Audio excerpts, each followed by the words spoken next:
matter where you go in Russia, its heroic past is never far away. Centuries of warfare have forged a nation with a military will. Against its invaders, Russia spared no quarter.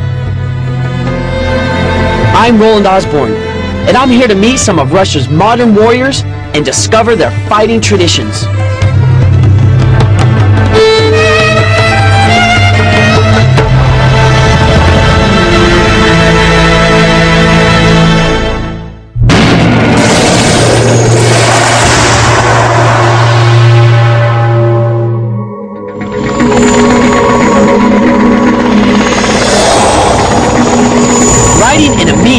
Isn't exactly my idea of no-frills flying, but it was the fastest way to get to my destination.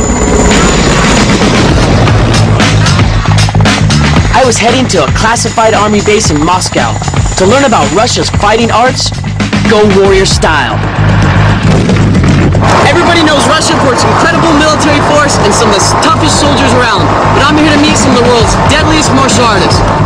Meet the Spetsnaz, Russia's elite special forces. This unit does it all, from counter-terrorist attacks to espionage missions. These guys pack some serious firepower.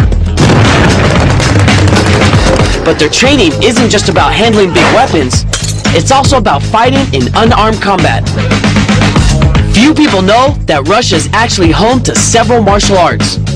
Since the 10th century, various Russian ethnic groups like the Slavs and the Cossacks developed their own native fighting styles. Over the years, the Russian Special Forces combined these styles into a secret art and called it Sistema, or the system. Until recently, outside of the Special Forces, very few people knew what Sistema was. My journey took me here to a remote training complex, where I was to learn more. The difference between Russian martial arts and other martial arts styles is that there's no forms, there's no katas, there's no predetermined stances. They had to develop a style that was very effective, yet very easy to learn. One important rule when coming to class is you have to come to class with an open mind. All things are not what they seem to be. This was Vladimir Vasiliev, former Spetsnaz and Sistema specialist.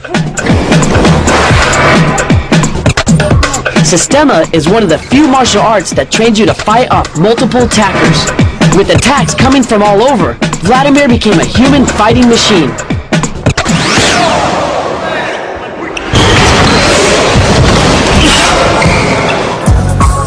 The secret of Sistema was its three-dimensional, free-flowing approach to fighting. It was unlike anything I'd seen before. Vladimir was more like a body mechanic than a martial artist, as he taught me how to use my body in a whole new way. Like the whole body works. It's about very relaxed. They improvise. Any move that just flows. The class continued with Colonel Michael Radko, Vladimir's guru. Michael was a master of movement and taught the system like a ballet class. To prove there were many different ways to handle an attack, Michael asked me to take him on. Although he was big, he moved fast and outmaneuvered me with ease.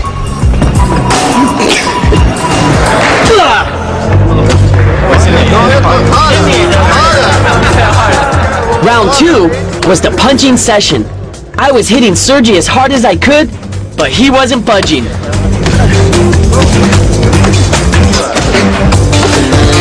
Now it's his turn.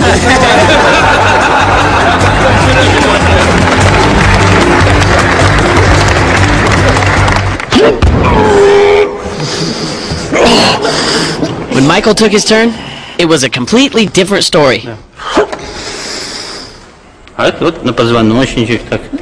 this is pretty much the direction I gave him towards the spine. The Russian style punching was an art in itself. It wasn't how hard you punch, but where and how you landed it. The direction of your punch is related to the direction that you push your attacker. So for instance, if he punches me here in the side, he can spin me off in the direction, push me off this way. If he wants to push me straight, he wants to push me down, he push straight back, this direction. If he wants to push me to the other side, or down like that, he can actually force me and turn me in any direction he wants by the way he punches.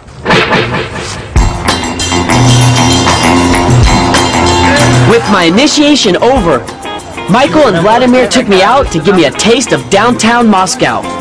What kind of hat is this? This is Budenovka. Budenovka. With communism a thing of the past, I was out to collect some Soviet memorabilia. They make cool gifts, but I gotta say, some guys here drive a pretty hard bargain.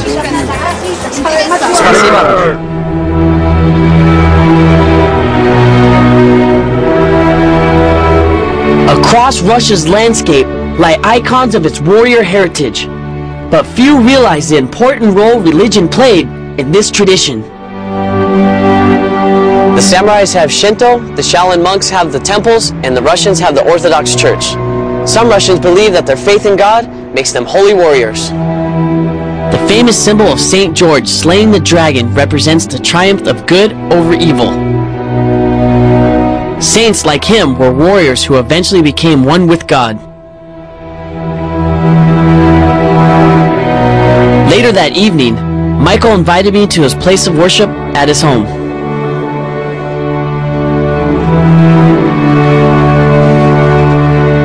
This is truly incredible. Michael has built his own chasovnya, which means a private chapel. And he comes in here and he prays to the saints and the warrior saints, which help protect him and his family. Even today, soldiers like him see themselves as Russian Orthodox warriors. They exist to fight for their family, country, and God. Предводитель всего воинства небесного. И вот еще. This is Michael's patron saint right here. This is Saint Mikhail.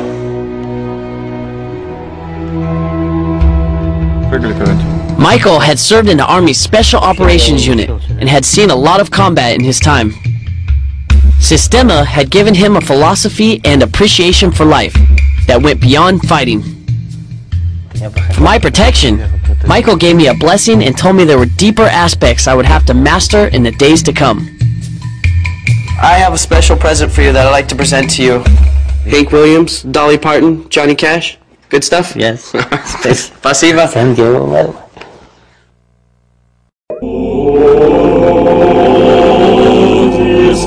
In my next session, I had to learn the breathing techniques that form the foundation of Russian martial arts.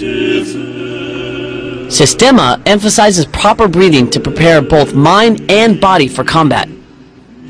Before I could learn how to fight, I had to learn how to breathe.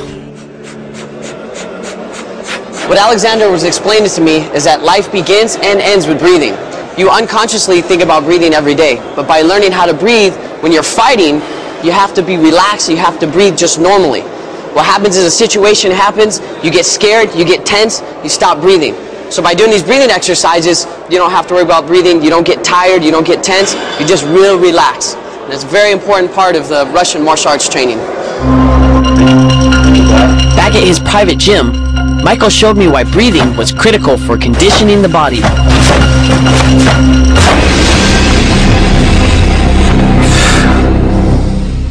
When he punches in, you feel like a burst of energy that comes up. And by breathing, it relaxes the area. Obviously, when you get hit, you get the impact. You can feel it right away. But by relaxing, by giving him a massage and breathing out of it, actually takes the pain away.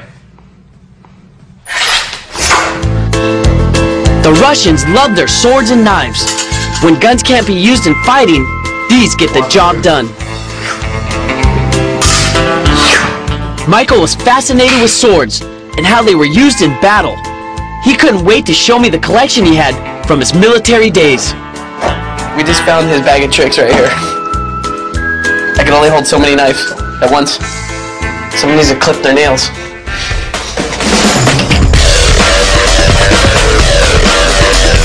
Later, it was Vladimir's turn to show me the Russian style of knife fighting.